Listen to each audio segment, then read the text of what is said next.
ने कभी गूगल पर best personal finance book search किया है तो रिच डैड पुअर डैड उस सर्च में सबसे ऊपर रही होगी। यह किताब अमेजन के पर्सनल फाइनेंस मैनेजमेंट कैटेगरी में एक और दुनिया में हाउ टू कैटेगरी में अब तक जितनी भी किताबें लिखी गई हैं उनमें third longest running best seller है। Rich dad poor dad the New York Times की लगातार 6 सालों तक टॉप बेस्ट सेलर बुक रही और 2 साल तक यूएसए टुडे की एक मनी बुक रही है।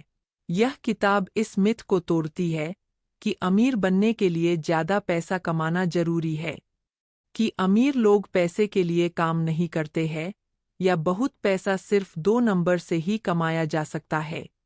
इस किताब से रॉबर्ट कियोसाकी दुनिया भर के करोड़ों लोगों के पैसों के बारे में उनकी सोच को चुनौती देते हैं।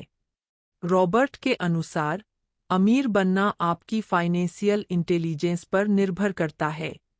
इसी ज्ञान की कमी के कारण गरीब व्यक्ति गरीब बना रहता है और मध्यम वर्गीय आदमी पैसा होने के बावजूद भी हमेशा ही मध्यम वर्गीय ही बना रहता है। यह किताब अमीर या गरीब की मानसिकता का वर्णन करती है। रॉबर्ट के मुताबिक धनवान वही लोग बनते हैं जो संपत्ति एसेट्स लेते हैं। गरीब और मध्यम वर्ग के लोग दायित्व लायबिलिटीज लेते हैं। समझदार वो लोग होते हैं जो अपने पैसे को स्टॉक बॉन्ड रियल एस्टेट आदि में निवेश करते हैं जिससे वह अधिक पैसा कमाने में कामयाब होते हैं। बेसिकली समझदार वह लोग होते हैं जो पैसे इन्वेस्ट करने के मौकों की तलाश में रहते हैं। इस बात को पुख्ता करने के लिए रॉबर्ट हमारी जिंदगी से उदाहरण लेते हुए दिखाते हैं कि कैसे हम में से अधिकतर लोग फाइनेंशियल एडवाइस उनसे लेते हैं जिनके पास पैसे नहीं होते, सिर्फ अनुभव होता है। ये लोग अपने अनुभव के आधार पर अपनी राय देते हैं। यहाँ पर रॉबर्ट समझदारी और काबिलियत में फ़र्क दिखाते हैं।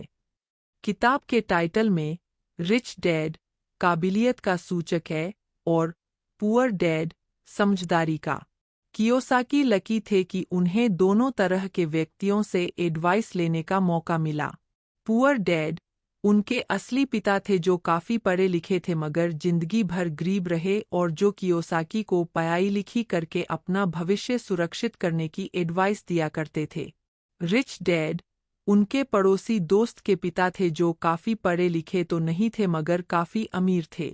इन्होंने कियोसाकी को पैसे की समझ विकसित करने में लाइफ लॉन्ग लेसन्स दिए।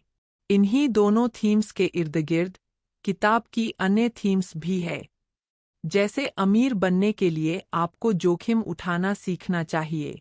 ऐसी चीजें जीवन में जोड़िए जो आपको पैसे कमा कर देगी। हमेशा दिल से नहीं बल्कि दिमाग से काम ले। पैसे के लिए काम ना करें, पैसा आपके लिए काम करे इत्यादि। इस तरह की अस्पष्ट लेकिन प्रभावशाली बातें सेल्फ हेल्प की किताबों में अमूमन लिखी जाती रही है। ऐसे वाक्यों का कोई एक खास तार्किक मतलब या माने नहीं होता, लेकिन प्रॉमिस और जोश से भरपूर ये सुझाव या सलाह रीडर को इसे पढ़ते हुए ये महसूस कराते हैं कि ये उनके लिए ही लिखी गई है। लोगों में किसी चीज़ में विश्वास रखने की या यकीन करने की उनकी ज़बरदस्त ओवरवेलमिंग इच्छा अक्सर उन्हें इस तरह के विषयों पर तार्किक या स्पष्ट सोच रखने से वंचित रखती है।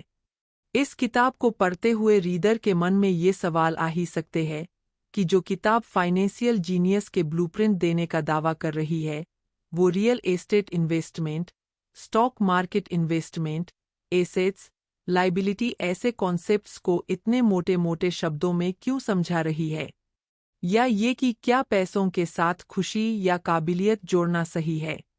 लेकिन जाहिर है इसे पढ़ने वाले पसंद करने वालों ने इसको इतना आलोचनात्मक नज़र से नहीं देखा है। यह पिछले 20 सालों में एक तेजी से बदलती और जटिल होती जा रही ग्लोबल व्यवस्था में उन्हें दिशा देती रही है। वीडियो देखने के लिए धन्यवाद।